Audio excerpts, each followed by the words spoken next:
बिस्मिल्लाहिर्रहमानिर्रहीम। अस्सलाम वालेकुम व्यूअर्स, कैसे हैं आप। आज एक्टिव एंड पैसिव वॉइस पे हमारा फर्स्ट लेक्चर है और आज के इस लेक्चर में हम बात करेंगे एक्टिव एंड पैसिव वॉइस की डेफिनेशन के बारे में, स्ट्रक्चर ऑफ एक्टिव वॉइस के बारे में, how to make passive voice के पैसिव वॉइस कैसे बनाया जाता है और टाइप्स ऑफ पैसिव वॉइस के बारे में। मैं आपको बताता चलूं कि आज का हमारा लेक्चर बहुत ही कॉम्प्रिहेंसिव और बहुत ही ज़बरदस्त किस्म का लेक्चर होगा, क्योंकि इस लेक्चर में हम पैसिव वॉइस की बड़ी ही यूनिक डेफिनेशन आपके सामने रखेंगे और फिर एक फार्मूला यानी वन यूनिवर्सल फार्मूला आपके सामने पेश करेंगे, जिससे आपको टेंसेस के चार्ट से मुकम्मल तौर पर निजात मिल जाएगी। और उस एक फार्मूले से ही जितने भी पैसिव वॉइस आपके सामने होंगे आप उनको आराम से बना लेंगे। आपको किसी भी तरह की कोई परेशानी या कोई रट्टा लगाने की जरूरत नहीं पड़ेगी, बल्कि बिल्कुल कंसेप्चुअल और लॉजिकल वे में हम एक फार्मूले से ही तमाम किस्म के पैसिव वॉइसेस, तमाम टेंसेस के सेंटेंसेस को हम इंशाल्लाह पैसिव वॉइस में कन्वर्ट कर लेंगे। तो आइए चलते हैं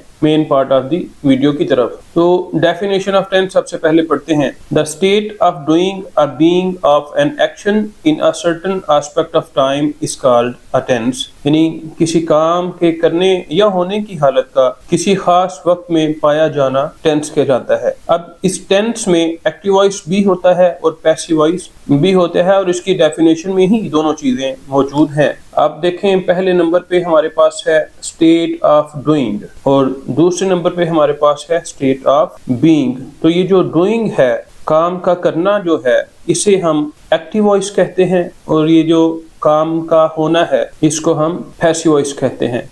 for example, my son is writing a letter, मेरा बेटा खत लिख रहा है, ये एक्टिव वॉइस है। और a letter is being written by my son, यानी खत मेरे बेटे से लिखा जा रहा है, ये पैसिव वॉइस है। अब दो चीजें आपने जहन में रखनी है, एक है डूइंग और दूसरी है बीइंग। इन दोनों को हम फर्दर जब इलाबोरेट करेंगे तो आपके सामने बिल्कुल क्लियर हो जाएगा कि डूइंग किस तरह से एक्टिव वॉइस है और बीइंग किस तरह से पैसिव वॉइस है, और डूइंग और बीइंग का डिफरेंस किस तरह से एक सेंटेंस को एक्टिव वॉइस बनाता है और किस तरह से ये पैसिव वॉइस बनाता है। इंशाल्लाह आगे चल के बड़ी आसानी के साथ आपके सामने ये क्लैरिफाई हो जाएगा कि एक्टिव वॉइस और पैसिव वॉइस में क्या डिफरेंस है और डूइंग और बीइंग में क्या डिफरेंस है। तो आइए अब हम देखें structure of an active voice. Active voice की स्ट्रक्चर क्या है। एक्टिव वॉइस की स्ट्रक्चर जो है वो है subject plus verb plus object. Verb के हमारे पास दो पार्ट होते हैं, एक को हम कहते हैं हेल्पिंग वर्ब और दूसरे को हम कहते हैं प्रिंसिपल वर्ब। और आपको पता है हेल्पिंग वर्ब जो है उसका भी एक फंक्शन है और प्रिंसिपल वर्ब का भी एक फंक्शन है। सब्जेक्ट क्या होता है, ऑब्जेक्ट क्या होता है, ये इंशाल्लाह हम देखते हैं। ये हमारे पास एक एक्टिव वॉइस है, he is writing a letter. ये देख लें, बिल्कुल यही स्ट्रक्चर हमारे पास मौजूद है। सबसे पहले सब्जेक्ट आया ही, उसके बाद ये इज राइटिंग फ्रेजल वर्ब है जो कि दो पार्ट्स पर मुश्तमिल है। इज यहाँ पे हेल्पिंग वर्ब है और राइटिंग प्रिंसिपल वर्ब है। तो आइए देखते हैं कि सब्जेक्ट क्या है। सब्जेक्ट हम किसी सेंटेंस के मौजू को कहते हैं। जब हम टेंसेस के पॉइंट ऑफ व्यू से बात करते हैं तो सब्जेक्ट से मुराद होती है डूअर ऑफ एक्शन, यानी काम करने वाला। इसको बाज़ औक़ात एजेंट भी कहा जाता है और उर्दू में इसके लिए काम करने वाला यानी फाइल का वर्ड इस्तेमाल किया जाता है। तो सब्जेक्ट किसी जुमले का मौजू होता है और एक्टिव वॉइसेस में ये काम करने वाला ही, डूअर ऑफ एक्शन ही आमतौर पे सब्जेक्ट कंसीडर किया जाता है। उसके बाद देखते हैं जी वर्ब। वर्ब का मैंने आपको बताया कि एक्शन को डिनोट करती है और ये दो पार्ट्स पर मुश्तमिल होती है। एक है हेल्पिंग वर्ब और हेल्पिंग वर्ब का फंक्शन होता है टाइम बताना। जैसा कि हमने टेंसेस की डेफिनेशन पढ़ी कि टेंसेस की डेफिनेशन है द स्टेट ऑफ डूइंग और being of an action in a certain aspect of time. तो ये जो एस्पेक्ट ऑफ टाइम होता है, यानी टाइम कौन सा है, ये हमें पता चलता है हेल्पिंग वर्ब के जरिए से। और सेकंड है हमारे पास प्रिंसिपल वर्ब। तो प्रिंसिपल वर्ब का फंक्शन होता है स्टेट्स ऑफ एक्शन को बताना। प्रिंसिपल वर्ब की चार फॉर्म्स होती हैं, यही वजह है कि हमारे पास चार स्टेट्स ऑफ एक्शन होती हैं। पहली इंडेफिनिट होती है, दूसरी कंटिन्यूअस होती है, उसके बाद परफेक्ट होती है और फिर परफेक्ट कंटिन्यूअस। ये चार स्टेट्स ऑफ एक्शन है। इन चारों स्टेट्स ऑफ एक्शन को डिनोट करने के लिए हमारे पास प्रिंसिपल वर्ब की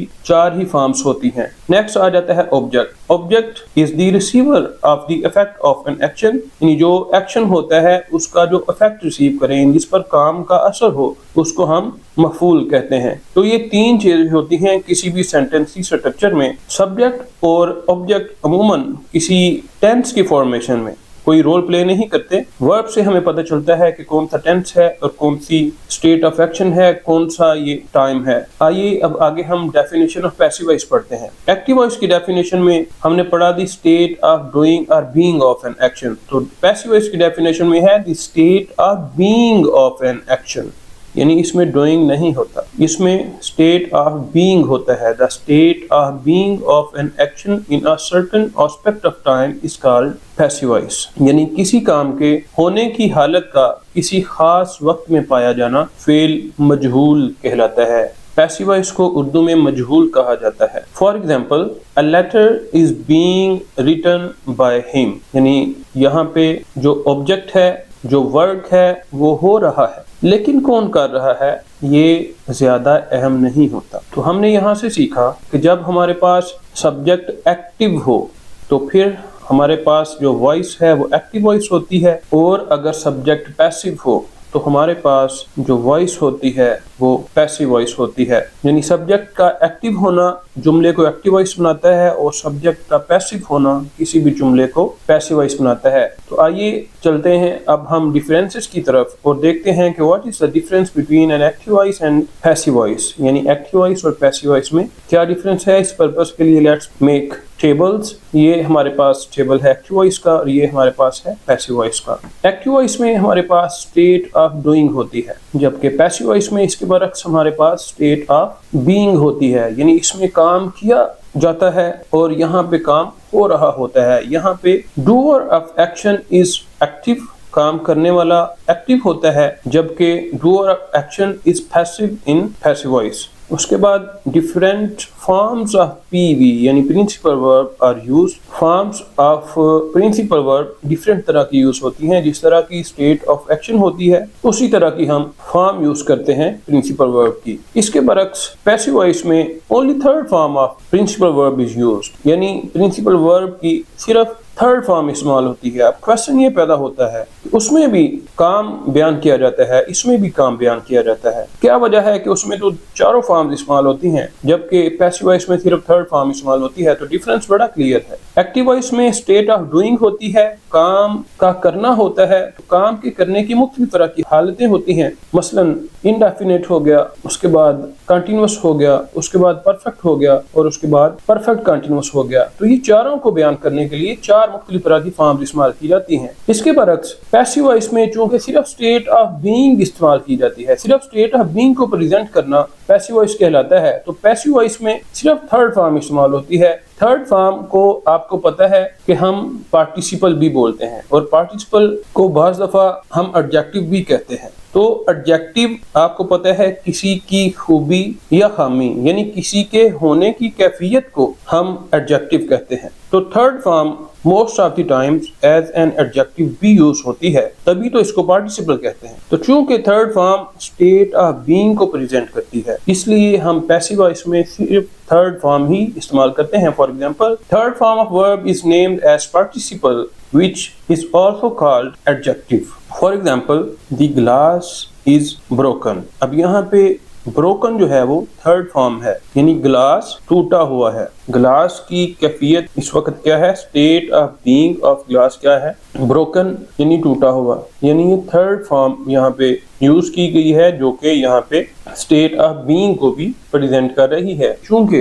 पैसिव वॉइस में स्टेट ऑफ बीइंग को प्रेजेंट किया जाता है, इसलिए पैसिव वॉइस में हमेशा थर्ड फॉर्म ही इस्तेमाल की जाती है। आगे, doer of action is the subject of sentence. Active voice में जो काम करने वाला होता है वही जुमले का मौजू होता है। हर एक जुमले में एक सब्जेक्ट होता है और एक प्रेडिकेट होता है। तो एक्टिव वॉइस में डूअर ऑफ एक्शन जो है, यानी जो फाइल है वही सब्जेक्ट होता है, जबकि पैसिव वॉइस में रिसीवर ऑफ एक्शन यानी मफूल जो होता है, जो काम का असर लेता है, उसको हम सब्जेक्ट बना देते हैं, यानी ऑब्जेक्ट जो जुमले का होता है वो सब्जेक्ट बन जाता है पैसिव वॉइस में। इसके बाद doer of action is available, काम करने वाला मौजूद होता है एक्टिव वॉइस में, तभी तो वो एक्टिव होता है ना, काम करने वाला एक्टिव होता है, वो काम कर रहा होता है, इसलिए ये तो जुमला एक्टिव वॉइस होता है। लेकिन यहाँ पे पैसिव वॉइस में doer of action is not available, या तो काम करने वाला सिरे से मौजूद ही नहीं होता, या फिर लीस्ट इम्पोर्टेंट होता है, यानी इसकी इम्पोर्टेंस बहुत कम होती है, वो जुमले का मौजू नहीं होता, वो सब्जेक्ट नहीं होता। इसलिए उसको बाज़ दफ़ा मेंशन भी किया जाता है और बाज़ दफ़ा मेंशन ही नहीं किया जाता। सबसे एंड पे हम देखते हैं जी helping verb is used. Active voice में हेल्पिंग वर्ब यूज किया जाता है, जबकि पैसिव वॉइस में हेल्पिंग वर्ब यूज की जाती है और साथ बी फॉर्म यूज की जाती है। तो ये थे डिफरेंसेस जो एक्टिव वॉइस और पैसिव वॉइस में आमतौर पे होते हैं। इनको अगर हम उर्दू में देखें तो ये आपके सामने वही चार्ट जो है वो मैंने उर्दू में आपके सामने डिफरेंसेस का बना के रखा हुआ है। इसको देखें, एक्टिव वॉइस में काम का करना होता है, पैसिव वॉइस में काम का होना होता है, वर्ब की मुख्तलिफ फॉर्म इस्तेमाल की जाती हैं, जबकि पैसिव वॉइस में एक ही फॉर्म यानी तीसरी फॉर्म इस्तेमाल होती है। काम करने वाले जुमला का मौजू होता है और काम का असर कर लेने वाला यानी ऑब्जेक्ट जुमले का मौजू होता है, वो काम करने वाला मौजूद होता है, जबकि पैसिव वॉइस में बाज़ दफ़ा काम करने वाला मौजूद नहीं होता और अगर हो भी तो उसकी अहमियत बहुत कम हो जाती है। आइए चलते हैं अब वीडियो के सबसे अहम पार्ट की तरफ। इसमें हम देखेंगे कि पैसिव वॉइस बनाने का तरीका क्या है। आमतौर पे पैसिव वॉइस बनाने के लिए पहले 8 टेंसेस का चार्ट बनाया जाता है, प्रेजेंट इंडेफिनिट, पास्ट इंडेफिनिट और फ्यूचर इंडेफिनिट। फिर इस तरह से 8 टेंसेस लिखवाए जाते हैं, फिर उनमें क्या क्या होगा वो सारा लिखवा के तो चार्ट बना दिया जाता है। लेकिन हम इस वीडियो में आपके सामने एक यूनिवर्सल फार्मूला डिराइव करेंगे जिसके तहत हम तमाम एक्टिव वॉइसेस को पैसिव वॉइस में कन्वर्ट कर सकेंगे। और आपको इस बात की टेंशन लेने की बिल्कुल जरूरत नहीं कि आपको टेंसेस आते हैं कि नहीं आते। इस फार्मूले के बाद टेंसेस का कोई भी पैसिव वॉइस बनाने के साथ ताल्लुक नहीं रहेगा।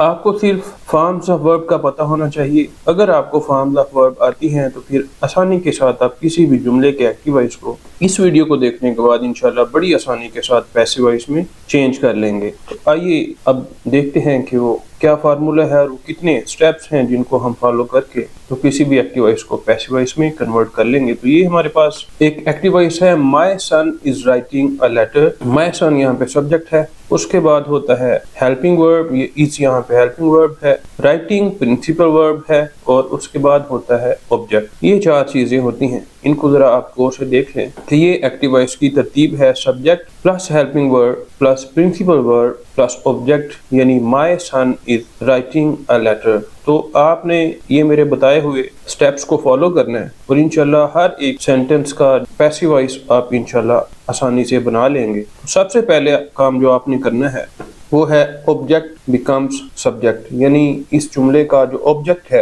ये अ लेटर जो कि ऑब्जेक्ट है, इस ऑब्जेक्ट ने क्या बन जाना है, सब्जेक्ट बन जाना है। डिफरेंसेस में भी हमने पढ़ा था कि एक्टिव वॉइस में काम करने वाला जो है वो जुमले का सब्जेक्ट होता है, जबकि पैसिव वॉइस में काम करने वाला अहम नहीं होता, इसलिए ऑब्जेक्ट को हम सब्जेक्ट बना देते हैं। तो ऑब्जेक्ट बिकम्स सब्जेक्ट, ऑब्जेक्ट यहाँ पे क्या है, अ लेटर। अ लेटर सबसे पहले आ जाएगा।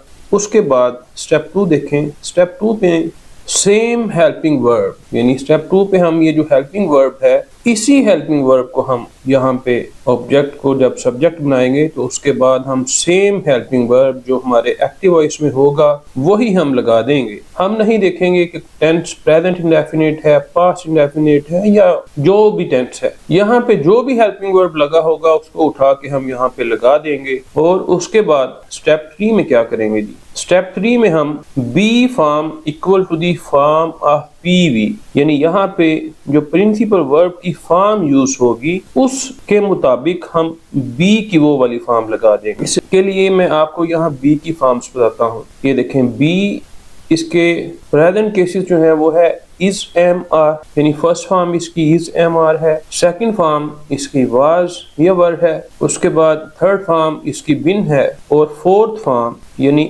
आईएनजी वाली फॉर्म जो है वो है बीइंग, यानी बीई के साथ हम आईएनजी का इजाफा कर देंगे तो ये फोर्थ फॉर्म यानी आईएनजी फॉर्म बन जाएगी बीइंग। तो हमने देखना है कि यहाँ प्रिंसिपल वर्ब की कौन सी फॉर्म लगी है। जो फॉर्म यहाँ पे लगी होगी प्रिंसिपल वर्ब की वही हम हेल्पिंग वर्ब के बाद लगा देंगे। तो यहाँ देखिए आईएनजी फॉर्म लगी हुई है, फोर्थ फॉर्म लगी है, तो यहाँ हम बी की भी फोर्थ फॉर्म लगा देंगे यानी आईएनजी फॉर्म लगा देंगे। तो यहाँ पे आ जाएगा being, a letter is being. ये 3 स्टेप्स यहाँ तक हमने पढ़े और इसमें आपने देखा कि कोई भी टेंस हमने नहीं देखा कि कौन सा टेंस है, हमने सिर्फ ये जो सेंटेंस मिला हुआ था इसको देखा और इसमें जो फॉर्म्स यूज हुई हैं उन फॉर्म्स को देखा और यहाँ तक हमने कर लिया। स्टेप 4 देखते हैं। स्टेप 4 में हम third form of principal verb, यानी यहाँ पे जो भी प्रिंसिपल वर्ब दिया गया हो उसकी थर्ड फॉर्म हम यूज करेंगे। तो ये है राइट, तो राइट की थर्ड फॉर्म हम लगा देंगे, यानी राइट, रोट और थर्ड फॉर्म आ जाएगी written. A letter is being written, यहाँ तक भी पैसिव वॉइस अगर बना दिया जाए तो ठीक है, लेकिन चूंकि एग्जाम के पॉइंट ऑफ व्यू से हमें इसको कंप्लीट करना पड़ेगा तो इसलिए हम आगे भी 2 स्टेप्स ऐड करेंगे। अदरवाइज आपको पता है कि सब्जेक्ट की कोई इंपॉर्टेंस नहीं है। अहम बात यह है कि a letter is being written, के खत लिखा जा रहा है। अब कौन लिख रहा है, किससे लिखा जा रहा है, ये आप मेंशन करें तो भी ठीक है, नहीं मेंशन करें तो भी ठीक है, लेकिन चूंकि एग्जाम के पॉइंट ऑफ व्यू से हमने क्वेश्चंस को सॉल्व करना होता है, पैसिव वॉइस बनाने होते हैं, और वो पैसिव वॉइस चेक करने वाले बंदे भी बिल्कुल वो जो लकीर के फकीर की तरह चेक करते हैं, इसलिए हम ये 2 स्टेप्स मजीद ऐड करेंगे। स्टेप 5 पे हम बाय लगाएंगे, ऐड बाय, यानी हम फिर बाय का इजाफा कर देंगे, और एंड पे हम स्टेप 6 फॉलो करेंगे, और स्टेप 6 में हम सब्जेक्ट को ऑब्जेक्ट बना देते हैं, यानी सब्जेक्ट बिकम्स ऑब्जेक्ट। यहाँ पे सब्जेक्ट है माय सन, तो इसको हम सबसे एंड पे ऑब्जेक्ट की जगह पे लगा देंगे, तो हमारे पास बन जाएगा माय सन। पैसिव वॉइस हमारे पास बन गया a letter is being written by my son. तो ये हमने 6 स्टेप्स को फॉलो किया, इनके तहत हमने पैसिव वॉइस बनाया। हमने नहीं देखा कि ये टेंस कौन सा है, प्रेजेंट है, पास्ट है, फ्यूचर है, जो भी है, इससे हमें कोई कंसर्न नहीं है। हमें कंसर्न है इस हेल्पिंग वर्ब से और प्रिंसिपल वर्ब की फॉर्म से। तो इनको देखते हुए हमने इन 6 स्टेप्स को फॉलो किया और हमने ये पैसिव वॉइस बना दिया। एक और अहम बात है जो कि हमेशा हमें याद रखनी है कि while converting object into subject use subjective form, यानी इस ऑब्जेक्ट को जब हम सब्जेक्ट बनाएंगे तो हम इसकी सब्जेक्टिव केस यूज करेंगे, यानी यहाँ अगर कोई प्रोनाउन होगा तो हम उस प्रोनाउन का सब्जेक्टिव केस यूज करेंगे, और फिर यहाँ पे जो सब्जेक्ट होगा उसको जब ऑब्जेक्ट बनाएंगे तो हम ऑब्जेक्टिव केस यानी ऑब्जेक्टिव फॉर्म उसकी यूज करेंगे। ये इंशाल्लाह आपको क्लियर हो जाएगा इसका क्या मतलब है। तो ये था हमारे पास फार्मूला जिसके तहत हम इंशाल्लाह तमाम किस्म के एक्टिव वॉइसेस को पैसिव वॉइसेस में कन्वर्ट करेंगे। तो आइए चलते हैं टाइप्स ऑफ पैसिव वॉइस की तरफ। ये हमारे पास एक सेंटेंस है, ही राइट्स अ लेटर, इसका हम पैसिव वॉइस बनाने की कोशिश करते हैं। तो वही फार्मूला हमारे पास है 6 स्टेप्स का, और वही बी की फॉर्म्स हमारे पास मौजूद हैं। तो ये he writes a letter. Step 1 में हम इस ऑब्जेक्ट को सब्जेक्ट बनाएंगे, तो ये आ जाएगा अ लेटर। स्टेप 2 में हम सेम हेल्पिंग वर्ब यूज करेंगे, और यहाँ देखिए कोई हेल्पिंग वर्ब नहीं है, तो जाहिर है जब यहाँ एक्टिव वॉइस में हेल्पिंग वर्ब नहीं है तो पैसिव वॉइस में भी हेल्पिंग वर्ब लगाने की जरूरत नहीं है, तो अ लेटर। और स्टेप 3 में है be form equal to the form of PV, तो यहाँ पीवी यानी प्रिंसिपल वर्ब की जो फॉर्म यूज हो रही है वो है फर्स्ट, तो यहाँ हम बी की भी फर्स्ट फॉर्म यानी इज यूज करेंगे, अ लेटर इज। स्टेप 4 पे है थर्ड फॉर्म ऑफ पीवी, यानी राइट की थर्ड फॉर्म हम यूज करेंगे और वो है रिटन। और उसके बाद स्टेप 5 में हम बाय लगाते हैं और फिर सब्जेक्ट ऑब्जेक्ट बन जाता है बाय हिम। यहाँ पे देखें ही जब सब्जेक्ट था तो ही लिखा हुआ था, लेकिन जब हमने इसको ऑब्जेक्ट बनाया तो इसका ऑब्जेक्टिव केस हमने हिम लगा दिया। तो a letter is written by him, तो ये देखें हमने नहीं देखा कि टेंस कौन सा है, हमने सिर्फ सेंटेंस में यूज की जाने वाली वर्ब्स को देखा और फिर उन वर्ब्स के जरिए से हमने पैसिव वॉइस बना लिया। और यही फार्मूला हम जितने भी सेंटेंसेस हमारे पास होंगे उन पे लगाएंगे तो हमारे पास पैसिव वॉइस बनते जाएंगे। आगे देखते हैं, ही रोट अ लेटर, वही फार्मूला हम अप्लाई करेंगे। स्टेप 6 हमारे पास मौजूद है और बी की फॉर्म्स भी हमारे पास मौजूद हैं, तो उसी फार्मूले के तहत हम इसका भी पैसिव वॉइस बना लेंगे। तो सबसे पहले हमने ऑब्जेक्ट को सब्जेक्ट बनाना होता है अ लेटर, और उसके बाद सेम हेल्पिंग वर्ब, और ये देखें यहाँ पे कोई भी हेल्पिंग वर्ब यूज नहीं हुआ, इसलिए कोई भी हेल्पिंग वर्ब यूज नहीं होगा। स्टेप 3 में be form equal to the form of PV, और ये देखें रोट यहाँ पे सेकंड फॉर्म है तो बी की भी हम सेकंड फॉर्म लगा देंगे, वाज यहाँ पे आ जाएगी। वाज और वार का तो आपको पता है कि सिंगुलर के साथ वाज आता है और प्लूरल्स के साथ वार आता है, तो अ लेटर चूंकि सिंगुलर है तो इसके साथ सेकंड फॉर्म आ जाएगी वाज। और उसके बाद स्टेप 4 में थर्ड फॉर्म ऑफ पीवी, यानी राइट की थर्ड फॉर्म हम यूज करेंगे रिटन। स्टेप 5 बाय ऐड करना, और स्टेप 6 में हम सब्जेक्ट को ऑब्जेक्ट बना देते हैं, यानी ही का बन जाएगा him he wrote a letter. इसका पैसिव वॉइस टेंस को कंसीडरेशन में लाए बगैर हमने बना लिया a letter was written by him. आगे देखें जी, he will write a letter, वही फार्मूला हम अप्लाई करेंगे। ही यहाँ पे सब्जेक्ट है, अ लेटर ऑब्जेक्ट है, तो अ लेटर यहाँ पे हमने सब्जेक्ट बना दिया। स्टेप 2 में देखें सेम हेल्पिंग वर्ब, तो विल हेल्पिंग वर्ब है तो विल यहाँ पे लग जाएगा। उसके बाद स्टेप 3 में be form equal to the form of P V, ये राइट चूंकि फर्स्ट फॉर्म है तो हम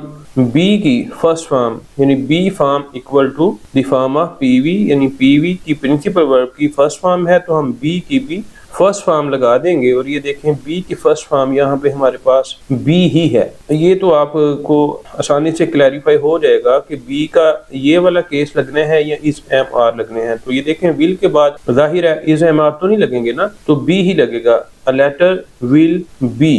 तो अब स्टेप 4 में हम थर्ड फॉर्म ऑफ पीवी यानी राइट की थर्ड फॉर्म रिटन लगाएंगे। स्टेप 5 में बाय ऐड करेंगे और स्टेप 6 में सब्जेक्ट को ऑब्जेक्ट बना देंगे और वो ही जो है हिम बन जाएगा। तो हमारे पास पैसिव वॉइस आ गया, a letter will be written by him. Next देखें जी, he is writing a letter, वही 6 स्टेप्स का फार्मूला हमारे पास है। अ लेटर यहाँ पे ऑब्जेक्ट है, इसको हम सब्जेक्ट बनाएंगे तो a letter. Helping verb same ही हम लगा देंगे, ये इस हमारे पास हेल्पिंग वर्ब है तो इस यहाँ पे आ गया। उसके बाद be form equal to the form of P V, तो ये आईएनजी फॉर्म इस्तेमाल हुई है पी वी की। तो देखते हैं बी की आईएनजी फॉर्म क्या है, तो ये देखें बी की जो आईएनजी फॉर्म है वो है बीइंग, तो अ लेटर इज बीइंग यहाँ पे आ जाएगा। तो राइटिंग जो है वो फोर्थ फॉर्म है, हमने यहाँ पे यूज करनी है third form of P we step 4 में, वो हमारे पास आ गई रिटन। और उसके बाद स्टेप 5 में बाय और स्टेप 6 में हम सब्जेक्ट को ऑब्जेक्ट बना देते हैं और वो आ जाएगा him, a letter is being written by him. आप देखते जाएं कि किसी भी सेंटेंस को पैसिव वॉइस में कन्वर्ट करते हुए हम टेंस नहीं देख रहे कौन सा है, जो भी टेंस हो हमें उससे कोई कंसर्न नहीं है। तो आप देखें कि आपको कोई भी चार्ट बनाने की जरूरत नहीं पड़ रही, कोई भी आपको रट्टा लगाने की जरूरत नहीं पड़ रही, आपके सामने एक सेंटेंस इस तरह से लिखा हुआ आता है, उसको ही देख के हम पैसिव वॉइस बनाते जा रहे हैं। आगे देखते हैं जी, he was writing a letter, तो वही 6 स्टेप्स हम यूज करेंगे। स्टेप 1 में हम अ लेटर जो ऑब्जेक्ट है उसको सब्जेक्ट बना देंगे। उसके बाद सेम हेल्पिंग वर्ब यहाँ पे देखें वाज है तो हमने वाज लगा दिया, कोई हमने अपने पास से चीज नहीं ऐड की, वही सेम हेल्पिंग वर्ब। स्टेप 3 में हमने be form equal to the form of PV यानी आईएनजी फॉर्म है, तो बी की आईएनजी फॉर्म ये देखें हमारे पास ये है बीइंग, तो वाज बीइंग यहाँ पे आ गया। उसके बाद राइटिंग इसकी थर्ड फॉर्म हमने लगा दी रिटन। आगे स्टेप 5 में बाय ऐड किया और उसके बाद स्टेप 6 में ही को हमने ऑब्जेक्ट बना दिया हिम, तो a letter was being written by him. तो वही चीज बार बार हम रिपीट कर रहे हैं, वही फार्मूला हम लगा रहे हैं, कोई टेंस नहीं देख रहे। आगे देखते हैं जी, he has written a letter, वही 6 स्टेप्स फार्मूला, अ लेटर को सब्जेक्ट बना दिया, सेम हेल्पिंग वर्ब यहाँ पे हैज लगा है तो हैज को हम ऐसे ही लगा देंगे हैज। और उसके बाद ये देखें थर्ड फॉर्म है पीवी की, तो हम बी की भी थर्ड फॉर्म लगा देंगे। और ये देखें बी की थर्ड फॉर्म है बिन, तो यहाँ पे बिन लग गई। और उसके बाद थर्ड फॉर्म ऑफ पीवी जो कि ऑलरेडी हमारे पास मौजूद है रिटन। स्टेप 5 में हमने बाय ऐड किया और स्टेप 6 में ही को हमने ऑब्जेक्ट बना दिया तो वो बन गया हिम, तो a letter has been written by him. इसी तरह ये भी देखते हैं, he had written a letter. 6 steps को फॉलो करते हुए अ लेटर को हम सब्जेक्ट बना देंगे, तो सेम हेल्पिंग वर्ब स्टेप 2 में हम लगाते हैं तो हैड यहाँ पे लगेगा वैसे का वैसे ही। रिटन देखें थर्ड फॉर्म है तो बी की भी हम थर्ड फॉर्म लगाएंगे जो कि है बिन। ये देखें ये बिन हमारे पास थर्ड फॉर्म मौजूद है तो बिन हमने लगा दिया। और written already third form of PV है तो ये थर्ड फॉर्म ही आ जाएगी। और फिर उसके बाद बाय लगाएंगे और उसके बाद स्टेप 6 में सब्जेक्ट क्योंकि ऑब्जेक्ट बनता है तो ये ही बन जाएगा him. He will have written a letter, वही 6 स्टेप्स फार्मूला, अ लेटर यहाँ पे सब्जेक्ट बन जाएगा और सेम हेल्पिंग वर्ब हम यहाँ पे यूज करेंगे और यहाँ पे हेल्पिंग वर्ब है विल हैव वैसे आ गया। और रिटन चूंकि थर्ड फॉर्म है तो हमने बी फॉर्म लगानी है इस फॉर्म के मुताबिक, तो ये चूंकि थर्ड फॉर्म है तो बी की हम थर्ड फॉर्म लगाएंगे बिन। ये देखें थर्ड फॉर्म हमारे पास बिन मौजूद है तो a letter will have been. उसके बाद हमने थर्ड फॉर्म ऐड करना होती है स्टेप 4 में। स्टेप 5 में हम बाय लगाते हैं और स्टेप 6 में सब्जेक्ट बिकम्स ऑब्जेक्ट यानी ही का हिम बन जाएगा। तो ये हमारे पास 8 टेंसेस थे जिनके पैसिव वॉइस बनते हैं। इनको हमने टेंस देखे बगैर हमने इनके पैसिव वॉइस आपके सामने एक ही फार्मूले के तहत बना के दिखाए, और इंशाल्लाह ये एक ऐसा यूनिवर्सल फार्मूला है जिसमें आपको अगर टेंस ना भी आते हो फिर भी आप किसी भी सेंटेंस का पैसिव वॉइस बना सकते हैं।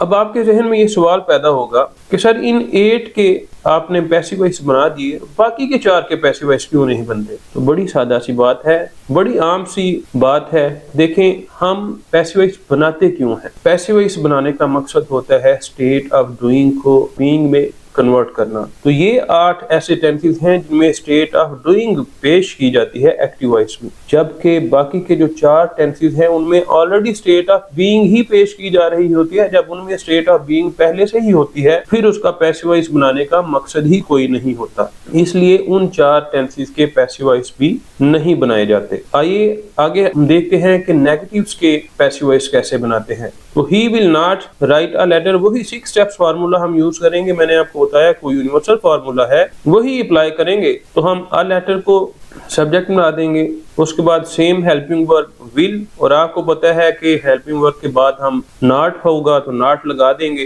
तो नेगेटिव बन जाएगा। कोई बड़ी बात नहीं, कोई बड़ी तब्दीली नहीं, वही सारा कुछ है। सिर्फ हमें समझने की जरूरत है, कॉन्सेप्ट लेने की जरूरत है कि नॉट हमेशा हेल्पिंग वर्ब के बाद आता है। तो लेटर विल, उसके बाद हमने नॉट लगा दिया, बाकी सारा कुछ स्टेप 3 में बी फॉर्म हम वही लगाएंगे जो हमारे पास प्रिंसिपल वर्ब की फॉर्म लगी होती है। तो विल नॉट बी, यहाँ पे देखें फर्स्ट फॉर्म यूज हुई है तो बी की भी हम फर्स्ट फॉर्म यानी बी ही लगा देंगे। तो a letter will not be, आगे हमने स्टेप 4 में थर्ड फॉर्म ऑफ पीवी यानी राइट है तो इसकी हम थर्ड फॉर्म लगाएंगे रिटन। स्टेप 5 में बाय ऐड करेंगे और स्टेप 6 में सब्जेक्ट जो है उसको ऑब्जेक्ट बना देंगे तो हिम आ जाएगा। A letter will not be written by him. इसी फार्मूले के तहत हम तमाम नेगेटिव्स को भी पैसिव वॉइस में कन्वर्ट कर देंगे। तो आइए अब देखते हैं कि इंट्रोगेटिव्स का पैसिव वॉइस कैसे बनाते हैं। इंट्रोगेटिव्स के बारे में मैं आपको बताता चलूं कि जो इंट्रोगेटिव्स होते हैं वो 2 तरह के होते हैं। एक होते हैं WH और एक होते हैं हेल्पिंग वर्ब से स्टार्ट होने वाले यानी हाँ या ना वाले।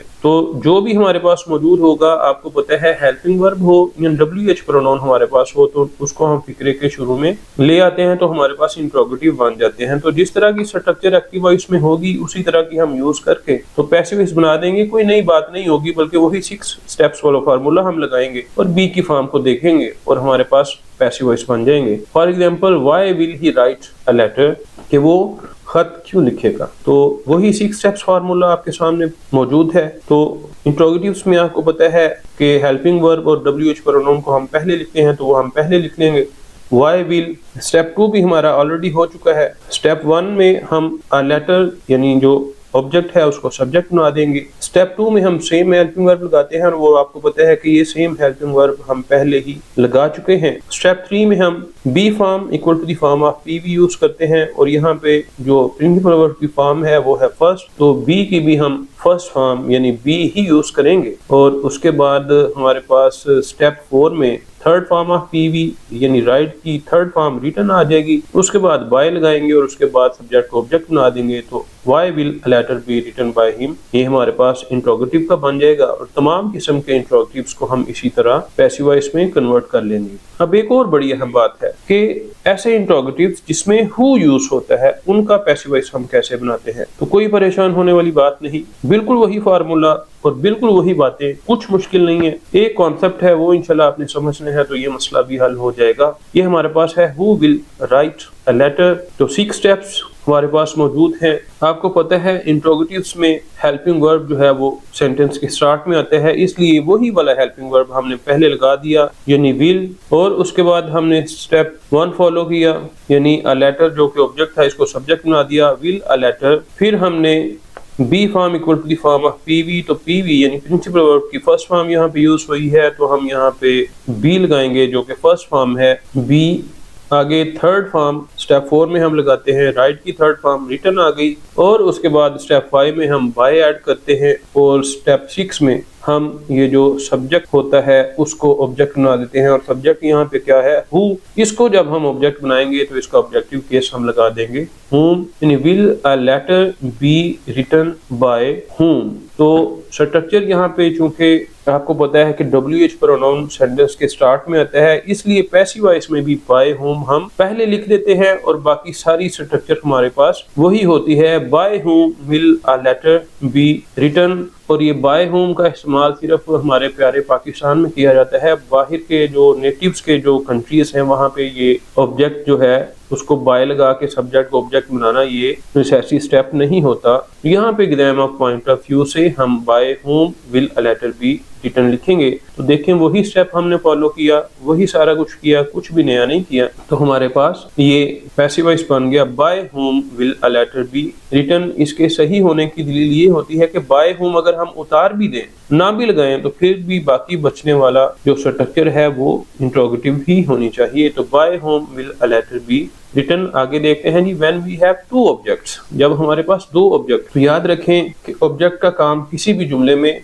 व्हाट या whom को आंसर करना होता है। ये हमारे पास एक सेंटेंस है, he will give me a letter। तो इसमें देखें दो ऑब्जेक्ट्स हैं, तो ऑब्जेक्ट का कैसे पता चलता है, जो what का आंसर करता है और जो whom का आंसर करता है। ये देखें he will give, वो देगा, क्या देगा, जो देगा उसे हम ऑब्जेक्ट कहेंगे। तो ये what, और आगे he will give, वो देगा तो किसे देगा, whom, यानी what और whom का जो आंसर होता है उसे हम ऑब्जेक्ट कहते हैं। अब ऑब्जेक्ट जब दो होंगे तो जाहिर है वो दो तरह के होंगे, एक होता है डायरेक्ट ऑब्जेक्ट और एक होता है इनडायरेक्ट ऑब्जेक्ट। डायरेक्ट ऑब्जेक्ट वो होता है जो व्हाट का आंसर करे, the object which answers what is called direct object, जबकि ऐसा ऑब्जेक्ट जो आंसर करता है whom को उसको हम कहते हैं इनडायरेक्ट ऑब्जेक्ट। जब भी हम पैसिव वॉइस बनाते हैं तो आम तौर पे डायरेक्ट ऑब्जेक्ट के साथ हम बनाते हैं। तो डायरेक्ट ऑब्जेक्ट आपको पता है व्हाट को आंसर करता है, इसलिए पहले मैं आपके सामने डायरेक्ट ऑब्जेक्ट के साथ बनाऊंगा, वही 6 स्टेप फार्मूला अप्लाई करेंगे। तो हमारे पास अ लेटर जो है वो सब्जेक्ट बन जाएगा, वही सेम हेल्पिंग वर्ब विल आएगा, उसके बाद be form equal to the form of PV, यानी गिव की यहाँ पे फर्स्ट फॉर्म चूंकि लगी है तो इसलिए बी की भी हम फर्स्ट फॉर्म यानी बी लगा देंगे। और उसके बाद आपको पता है थर्ड फॉर्म हमने लगानी होती है प्रिंसिपल वर्ब की गिवन। उसके बाद टू मी आ गया, चूंकि दो ऑब्जेक्ट हैं तो टू लगा के हम ये जो इनडायरेक्ट ऑब्जेक्ट है वो लगाएंगे टू मी। फिर हमने स्टेप 5 में बाय ऐड किया और स्टेप 6 में सब्जेक्ट जो था वो ऑब्जेक्ट बन गया, यानी ही जो था वो हिम बन गया। तो a letter will be given to me by him. अब हम जो इनडायरेक्ट ऑब्जेक्ट है उससे ट्राई करते हैं, तो वही सेम अ लेटर। यहाँ पे देखें whom का आंसर जो होता है वो होता है इनडायरेक्ट ऑब्जेक्ट। तो whom यानी किसे देगा, मुझे यानी मी को। अब मी को जब हम सब्जेक्ट बनाएंगे तो इसका हम सब्जेक्टिव केस लगाएंगे और वो होता है आई। उसके बाद स्टेप 2 में हम सेम हेल्पिंग वर्ब यूज करेंगे विल, और आपको पता है आई के साथ शेल आता है तो हम शेल लगा देंगे। आई शेल बी, ये फॉर्म बी फॉर्म हमने यूज करनी है equal to the form of PV. तो पीवी की फर्स्ट फॉर्म है इसलिए हम शेल के बाद बी की फर्स्ट फॉर्म यानी बी ही लगा देंगे। आई शेल बी, फिर थर्ड फॉर्म लगेगी गिवन, और उसके बाद हमने दूसरा जो ऑब्जेक्ट है वो ऐड किया, I shall be given a letter. उसके बाद स्टेप 5 में बाय लगाया और फिर उसके बाद हमने इस सब्जेक्ट को ऑब्जेक्ट बना दिया और इसका ऑब्जेक्टिव केस हम लगा देंगे him. I shall be given a letter by him. तो ये हमारे पास जब दो सब्जेक्ट्स होंगे तो हम उनका भी पैसिव वॉइस बना लेंगे। दोनों को मैंने बारी बारी आपके सामने बना के दिया, एक को हमने डायरेक्ट ऑब्जेक्ट कहा और एक को हमने इनडायरेक्ट कहा। डायरेक्ट ऑब्जेक्ट से ही आमतौर पे पैसिव वॉइस बनाए जाते हैं। आगे देखते हैं जी passive voice of imperative sentences. Comparative sentences के कैसे बनाए जाते हैं, यानी हुक्मिया फिक्रों के कैसे बनाए जाते हैं। तो ओपन द डोर, ये हमारे पास एक हुक्मिया जुमला है, ओपन द डोर। वही 6 स्टेप्स फार्मूला हम यूज करेंगे। यहाँ पे ऑब्जेक्ट है दी डोर, इसको हमने सब्जेक्ट बना दिया दी डोर। उसके बाद सेम हेल्पिंग वर्ब आपको पता है यहाँ नहीं है। और स्टेप 3 में be form equal to the form of V, open first form है तो बी की भी फर्स्ट फॉर्म हम लगा देंगे। यहाँ देखें बी की फर्स्ट फॉर्म क्या है जी, बी, द डोर बी। अब प्रिंसिपल वर्ब की थर्ड फॉर्म हम लगाएंगे बी ओपन, तो द डोर बी ओपन। अब यहाँ पे चूंकि देखें सब्जेक्ट है ही नहीं, तो जब सब्जेक्ट नहीं होता तो सब्जेक्ट की कमी को पूरा करने के लिए हम एक कॉजेटिव वर्ब लेट यूज करते हैं। तो let here is used as causative verb which is fulfilling the deficiency of the subject verb पे आप मेरा लेक्चर सुनेंगे तो इंशाल्लाह आपको पता चलेगा कि कॉजेटिव वर्ब क्या होती है और वो क्यों लगाई जाती है। तो लेट यहाँ पे कॉजेटिव वर्ब के तौर पे हम लगाएंगे द डोर बी ओपन, यहाँ पे पैसिव वॉइस बन गया, वही फार्मूला हमने लगाया late the door be open, ये पैसिव वॉइस बन गया हमारे पास। अब आगे नेगेटिव जो इंपेरेटिव होते हैं वो देखते हैं। Do not open the door, वही 6 स्टेप फार्मूला। दी डोर यहाँ पे ऑब्जेक्ट था, वो सब्जेक्ट बन गया दी डोर, और उसके बाद ये डू नॉट का डू खत्म हो जाएगा। आपको पता है डू हेल्पिंग वर्ब नहीं है, बल्कि ये जब पार्सिंग की थी टेंसेस जब मैंने आपको सिखाए थे तो उसमें मैंने बताया था कि डू यहाँ पे क्यों आया है। तो डू यहाँ पे हेल्पिंग वर्ब यानी उसका फंक्शन यहाँ पे टाइम बताना नहीं है, तो महज नॉट को ऐड करने के लिए डू था। तो अब नॉट हम लगा देंगे, डू खत्म हो जाएगा। और स्टेप 2 में यहाँ चूंकि हेल्पिंग वर्ब कोई नहीं है तो इसलिए स्टेप 2 में कोई भी हेल्पिंग वर्ब हम नहीं लगाएंगे। तो अब हम बी फॉर्म लगाएंगे equal to form of PV, तो ओपन फर्स्ट फॉर्म है तो बी की भी फर्स्ट फॉर्म हम बी ही लगा देंगे। तो द डोर नॉट बी। अब आगे स्टेप 3 में हम ओपन की थर्ड फॉर्म यानी ओपन लगा देंगे, the door not be open. और जिस तरह लेट हमने पॉजिटिव वर्ब सब्जेक्ट के ना होने की वजह से ऐड किया था तो यहाँ पे भी लेट ऐड कर देंगे। तो let the door not be open, तो ये हमारे पास पैसिव वॉइस बन गया।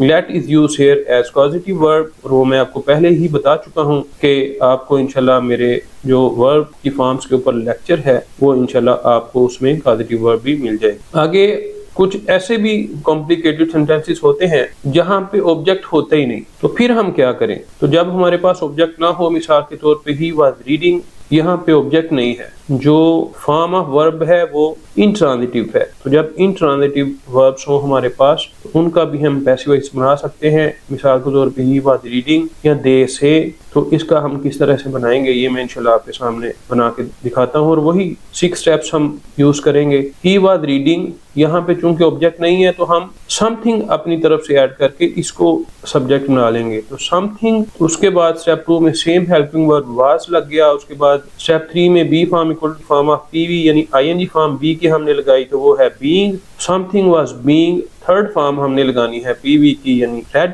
तो समथिंग वाज बीइंग रेड। अब ये आगे बाय स्टेप 5 में लगाएंगे और स्टेप 6 में हम हिम लगा देंगे। ये बाय हिम जो है ये हम लगाएं या ना लगाएं ये मैंने पहले भी आपको बताया कि अहम नहीं, लेकिन हम यहाँ चूंकि पाकिस्तान में रहते हैं तो बहुत सारी मजबूरियां हैं, तो ये भी हम इंशाल्लाह मजबूरी के तहत बाय हिम भी लगा देंगे। दे से सेकंड मेरे पास एग्जांपल थी, तो दे से जब इस तरह का सेंटेंस हो तो हम इट एज सब्जेक्ट यूज करते हैं, और यहाँ पे हेल्पिंग वर्ब देखें नहीं है तो सेकंड स्टेप में हम सेम हेल्पिंग वर्ब की जगह कुछ भी नहीं लगाएंगे। स्टेप 3 में बी की form equal to the form of PV, तो पीवी की फर्स्ट फॉर्म हमारे पास है तो हम बी की फर्स्ट फॉर्म भी इज लगा देंगे। तो इट इज से, यहाँ पे हमारे पास प्रिंसिपल वर्ब है तो इसकी थर्ड फॉर्म स्टेप 4 में हम लगाएंगे इट इज सेड। अब ये स्टेप 5 और स्टेप 6 में आपके सामने ये बाय नहीं लगाऊंगा तो ये भी ठीक है, इट इज सेड ये भी ठीक है। अगर आप लगाएं कि it is said bye them वो भी काम करेगा,